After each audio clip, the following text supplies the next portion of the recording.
Est-ce que vous avez été touchés? Oui. Je pense qu'on devrait les remercier en se levant debout et en applaudissant.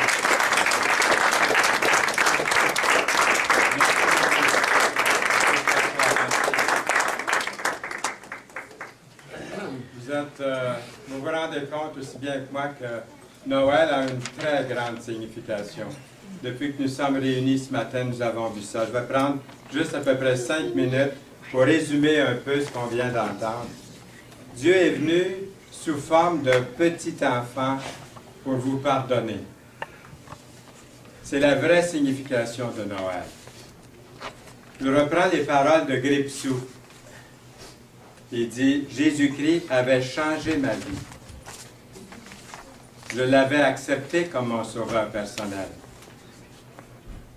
Gripsou avoue qu'il a été un chrétien rétrograde. Au lieu de marcher avec Dieu, il s'est éloigné de lui. Il est devenu indifférent. Il s'est éloigné loin de Dieu. Sylvain dit à Gripsou, « Sais-tu que nous possédons les actions les mieux cotées de tout l'univers, puisque notre capital est placé à la banque des cieux? » Oui, amen. Sylvain dit à Gripsou, « Un jour, et dites-vous bien que c'est à vous que Sylvain s'adresse, un jour tu devras rendre compte au Fils de Dieu, à celui de Noël. Tu devras partir les mains vides comme tout le monde, mais avec une grande dette spirituelle envers l'enfant de Noël, devenu ton juge. » Gripsou raconte, lorsqu'il a lu le passage du Fils prodigue dans l'Évangile de Luc, chapitre 15, il referme sa Bible après avoir lu ce récit de Luc concernant le Fils prodigue, et répète les paroles du Fils prodigue. Quel grand miracle! Le jour où vous allez faire la même chose, si vous ne l'avez pas encore fait. J'irai vers mon Père. Ici, c'est le Père céleste. La Bible dit, quand le Fils a eu tout dépensé, il est venu demander pardon à son Père et il a été pardonné. Gripsou, dans sa prière sincère et sérieuse à Dieu, dit, « Mes péchés, Dieu les a jetés au fond de la mer, les choses anciennes sont passées, voici toutes choses sont devenues nouvelles. » Il a cité 2 Corinthiens 5, 17 qui dit, « Si quelqu'un est uni au Christ, il est une nouvelle créature.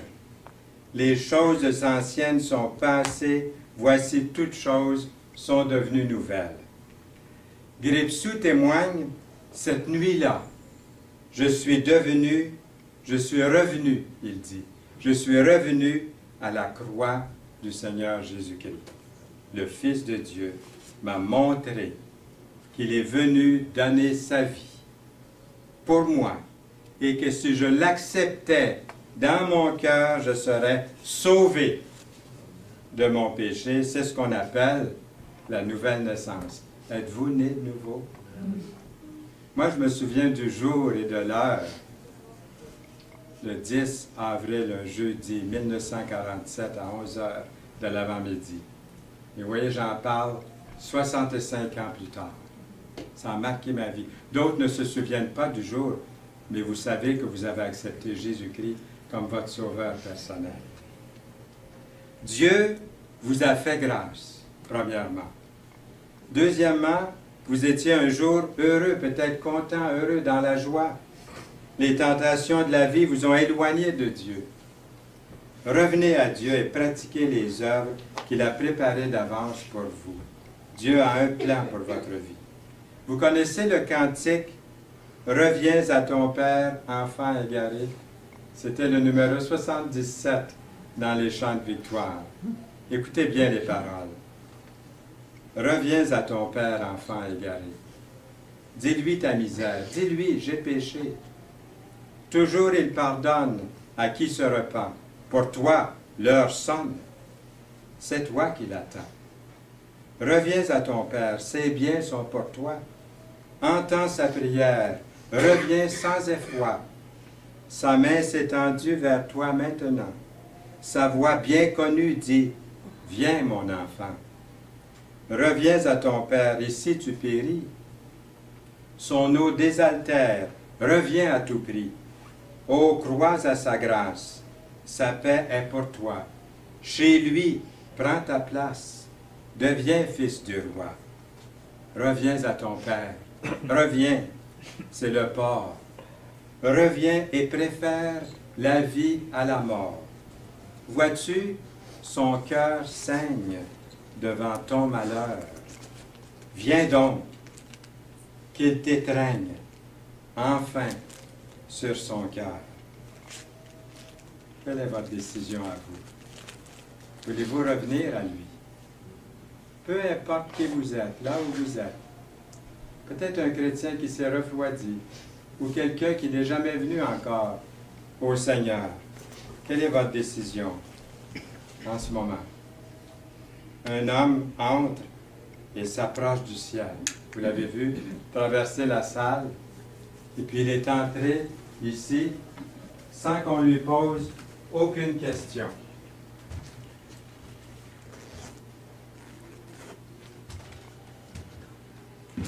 Il a le visage rayonnant. Il est revêtu d'une robe blanche, plus blanc que neige. L'ange lui sourit et le laisse passer sans lui poser de questions. Le riche s'exclame, « Hé, celui-là n'apporte rien, pourquoi le laissez-vous entrer, et pas nous? » L'ange répond, « Avez-vous remarqué la blancheur de sa robe? Il a lavé dans le sang précieux du Seigneur Jésus-Christ, qui a été sacrifié pour lui. Cela suffit pour entrer au ciel, mais c'est obligatoire de passer par Jésus, son sang versé pour vous. Ne vous a-t-on jamais dit que seul le sang de Jésus, son Fils, nous purifie de tout péché? Et ce verset qu'on a cité à la fin, c'est par la grâce que vous êtes sauvés. Par le moyen de la foi. Et cela ne vient pas de vous, c'est le don, le cadeau. Quel beau cadeau pour vous de recevoir les mains ouvertes du Seigneur. Le don de Dieu, le plus beau cadeau, le plus beau des cadeaux que Dieu vous fait aujourd'hui. Mais je vous pose la question, le voulez-vous? Le prenez-vous? L'acceptez-vous? Est-ce qu'il y a quelqu'un ici cet après-midi, dans cette salle, moi je ne connais pas le cœur de personne au fond, mais est-ce qu'il y a quelqu'un ici aujourd'hui qui aimerait sincèrement et sérieusement recommencer sa vie à zéro, mais avec le Seigneur, comme sauveur et Seigneur de sa vie? J'aimerais vous aider à faire cette décision, de prier sincèrement et sérieusement, faire une prière de repentance pour recevoir Jésus-Christ comme votre Sauveur et Seigneur dans votre vie. Dites-lui sincèrement, « Ô Dieu, je me présente devant toi. Je ne peux plus vivre sans toi. Je ne veux plus vivre sans toi. Je suis comme le Fils prodigue, Seigneur, mon cœur aussi peut être aussi dur comme du granit. Toi seul peux le changer. Le sang de Jésus. » Répétez après moi sincèrement, « Le sang de Jésus, son Fils, me purifie de tout péché. » Dites-lui, « Merci pour ton don de grâce. Je laisse mes péchés au pied de la croix et le sang de Jésus me purifie de tout péché. » Est-ce que vous le voulez, ce don, ce cadeau de grâce? Est-ce qu'il y en a ici qui le veulent aujourd'hui? Ils disent, oui, c'est pour moi. Remercions-le. Si vous l'avez fait sincèrement dans votre cœur, je vous dis, vous êtes sauvés. si vous l'avez fait sérieusement et sincèrement. Ne laissez pas le diable vous dire que vous ne l'avez pas fait si vous l'avez fait sincèrement et sérieusement.